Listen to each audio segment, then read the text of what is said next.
Corona के खिलाफ युद्ध लड़ रहे हैं। राहत की बात यह है कि अब लगातार पॉजिटिविटी रेट कम होता चला जा रहा है। 22 अप्रैल को पॉजिटिविटी रेट यहाँ 24.29% था। ये घटते घटते आज 25 अप्रैल को 23.01% हो गया। एक और राहत की बात है कि अब जहां संक्रमित होने वाले भाई और बहनों की संख्या लगभग स्थिर है, 13,000 के आसपास बनी हुई है, वहीं स्वस्थ होकर घर जाने वाले भाई और बहनों की संख्या तेजी से बढ़ी है। 19 अप्रैल को यह संख्या 6,836 थी, 25 अप्रैल को बढ़ के 11,324 हो गई। लगातार स्वस्थ होने वालों की संख्या बढ़ रही है, रिकवरी रेट हमारा बढ़ता चला जा रहा है, लेकिन अभी लंबी लड़ाई बाकी है। और याद रखिए, ये जो रिकवरी रेट बढ़ी और पॉजिटिविटी रेट कम हुआ, इसका सबसे बड़ा कारण है आपका सहयोग। कोरोना कर्फ्यू, कोरोना से लड़ाई घर के बाहर निकल के नहीं जीती जा सकती।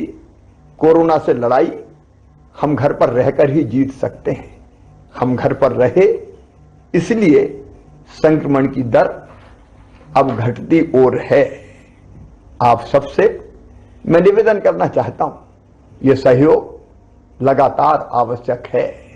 धैर्य और संयम से हमको इस लड़ाई को लड़ते रहना है। मेरी प्रार्थना है कि हमारे गांव में, अगर किसी मोहल्ले में, कुछ घरों में संक्रमण है तो एक माइक्रो कंटेनमेंट एरिया बना दीजिए। उस इलाके को अलग करके वहां रहने वाले भाई बहनों की आवश्यकता हम घरों में पूरी कर देंगे, लेकिन वो वहां से बाहर ना निकले, ताकि संक्रमण को फैलने से हम रोक सकें।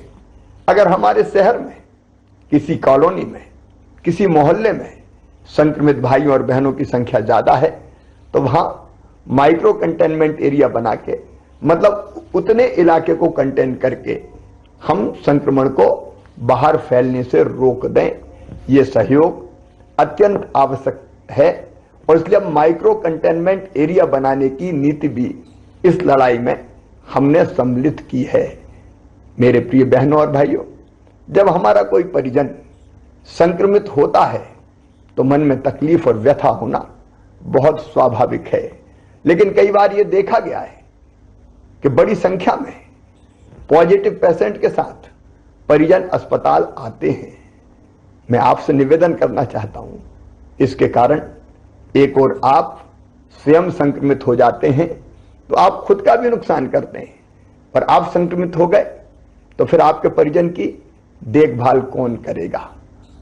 और इसलिए मैं निवेदन करना चाहता हूं कि किसी का आना परिजन के साथ आवश्यक है तो कोरोना गाइडलाइन का पालन करते हुए आए। ज्यादा संख्या में लोग बिल्कुल ना आए, और अस्पताल में तो संक्रमित को भर्ती करवाने के बाद वार्ड में कतई ना जाएं, बिल्कुल ना जाएं। आप अगर कोरोना पॉजिटिव पेशेंट्स के वार्ड में अंदर जाएंगे तो आप स्वयं संक्रमित हो जाएंगे। इससे संकट और बढ़ेगा और गहराएगा। इस समय हमको संक्रमण बढ़ाने में योगदान नहीं करना, संक्रमण रोकने में योगदान करना है। हर संभव प्रयास हम कर रहे हैं व्यवस्थाएं बनाने का। कई बार जब बड़ी संख्या में संक्रमित भाई बहन आते हैं तो व्यवस्थाएं छोटी पड़ने लगती है, तकलीफें स्वाभाविक है, मेरा मन भी बहुत व्यथित होता है, लेकिन इसके बावजूद हम पूरी ताकत से व्यवस्था बनाने में लगे हुए हैं। ऑक्सीजन की आपूर्ति लगातार बनी रहे, बढ़ती रहे, इसका हर संभव प्रयास जारी है। माननीय प्रधानमंत्री जी का, भारत सरकार का इसमें पूरा सहयोग मिल रहा है। अब तो वायुसेना के विमानों से खाली टैंकरों को गंतव्य तक भेजा जा रहा है, जामनगर हो या दूसरे स्थान हो, ताकि वहां पहुंच जाए, जल्दी समय बचे और वहां से भर के फिर बाय रोड आ जाए। रेमडेसिविर इंजेक्शन उपलब्ध कराने के हर संभव प्रयास जारी है। ऑक्सीजन रेल से भी आए, इसकी व्यवस्था भी हमने की है। हम कोशिशों में कोई कमी नहीं छोड़ेंगे। लेकिन इसके बाद भी अगर असुविधा होती है तो मैं क्षमा चाहता हूं, कोई कसर व्यवस्था बनाने में नहीं छोड़ेंगे। हम सब मिलकर लड़ेंगे और इस लड़ाई को जीतेंगे। एक तरफ जहां हम सब मिलकर महामारी से लड़ रहे हैं, वहीं दूसरी तरफ